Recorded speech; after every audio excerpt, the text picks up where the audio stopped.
part 2. So we're looking at this, which is the latest serving spoon we've got. This is 1839 actually.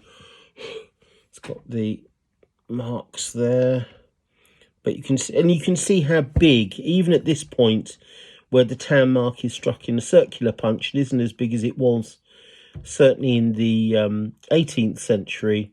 You can see it's almost twice the size of all these other marks, and just it is not struck because often it can't be struck on smaller pieces. That's why.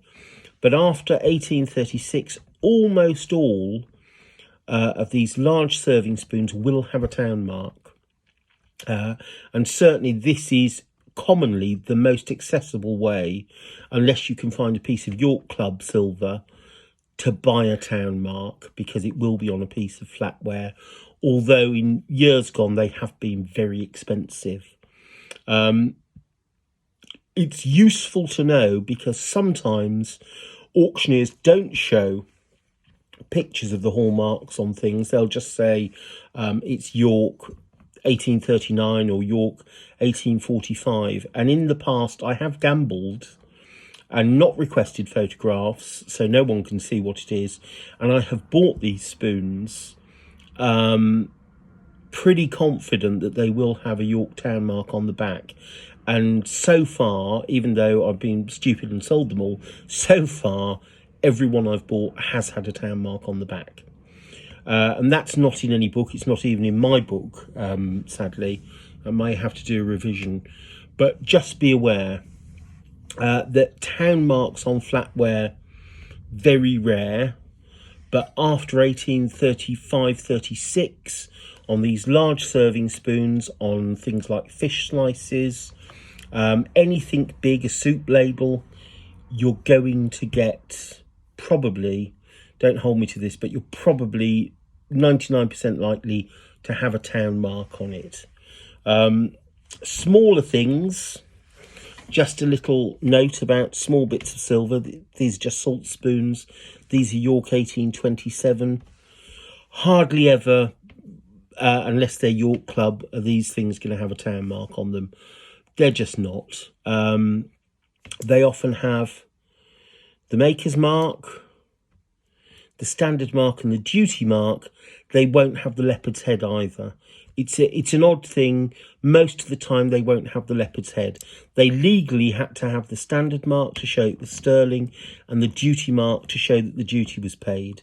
Even the date letter, although in the 1820s, after that you do tend to get date letters, but even the date letter becomes optional. As long as it's got a maker's mark, a standard mark and a duty mark, that's all it had to legally have. So throughout the life of the York Assay Office, you will get smaller pieces of silver struck with partial marks, as we call them. And this, of course, it particularly applies to salt spoons, teaspoons, but interesting little bits of silver like wine labels. So if you don't know your maker's marks, you can often confuse a York wine label for a London one. And that has happened in the past too. So if you're familiar with your maker's marks, and we'll do another video another time on different York maker's marks, that will allow you to look and find these smaller objects. I mean, they're not fortunes, don't get me wrong. What's a nice pair of York salt spoons like that? And they are a nice pair. They're not dented and they're beautifully engraved. What, £40, £50 at most. Because of the lovely hallmarks, and they've got a small letter mark as well. But it's worth it. If someone's selling those as London for £10 or £15, you can pick them up. Also, to make the point that even larger things, this is a pretty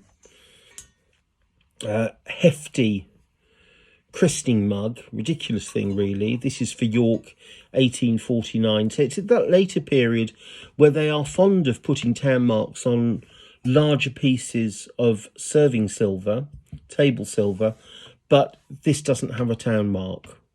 And yet it is a 10-ounce mug, quite a rare thing, a 10-ounce mug, no town mark. So even pieces, substantial pieces of Hollowware, throughout the life of the York Assay Office won't have town marks on them. They will just have a series. This has a otherwise full set of marks, as you would expect for a piece of Hollowware, and it's got the maker's mark of James Barber. It's got the standard mark, the duty mark, the leopard's head, and the date letter. So if you didn't know about York Hallmarks, if you didn't know that the leopard's head was used elsewhere, you might look at that and think it was made in London, and lots of people still do. But you can tell, I can tell, and York collectors can tell by the style of the punches. They're different from London. The style of the leopard's head is different. The standard mark is different. The date letter is different, thank goodness. But also, if you want a quick guide, be familiar with the maker's marks. At this period, there aren't more than 4 or 5 makers. So if you know those marks, you can identify a piece of York silver. Now, I said if I had time, and I do have time, lots of time, I'd show you something interesting. And this is very interesting and very rare. And I thought topical with this pair of sugar tongs. Oh, God, he's on sugar tongs again. This is rare because it doesn't have a York town mark. And you're scratching your heads now and you're thinking, but you said small things, certainly sugar tongs, don't have town marks. No, but this has the York rose engraved on the back of it. If we go back to the York Club fork, these are the sugar tongs, very rare sugar tongs from the Yorkshire Club service. And remember what I told you, the Yorkshire Club specified that every piece of silver supplied in that service should have a town mark. They omitted it on the sugar tongs, possibly because it was just impractical and just too difficult. If they'd have struck that mark, they'd have bust them. So this is perversely the only piece of the Yorkshire Club service that doesn't have a town mark. And so it's rarer because it doesn't have one.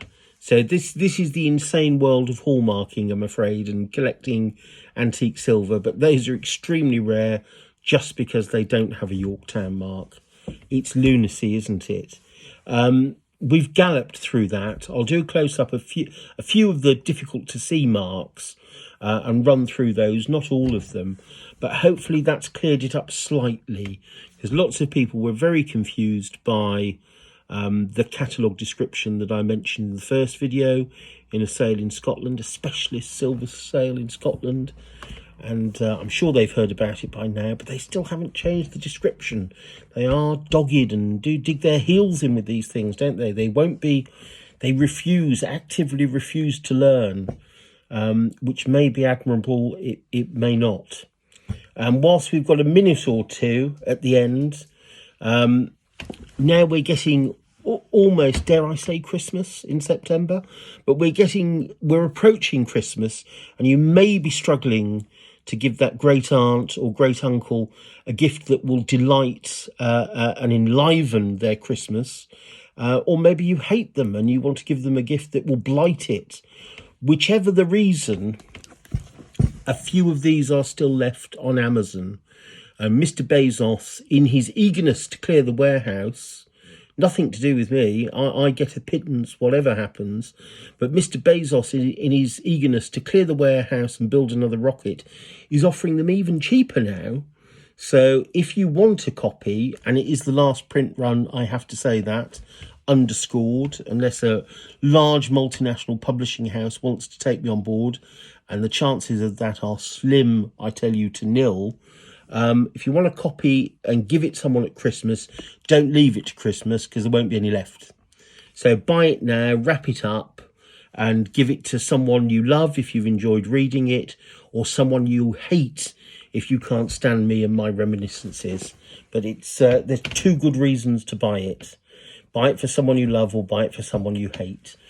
But until next week, and we may even touch on the results of some of those York auctions and the silver coming up. It's a rare opportunity if you collect York the next couple of weeks.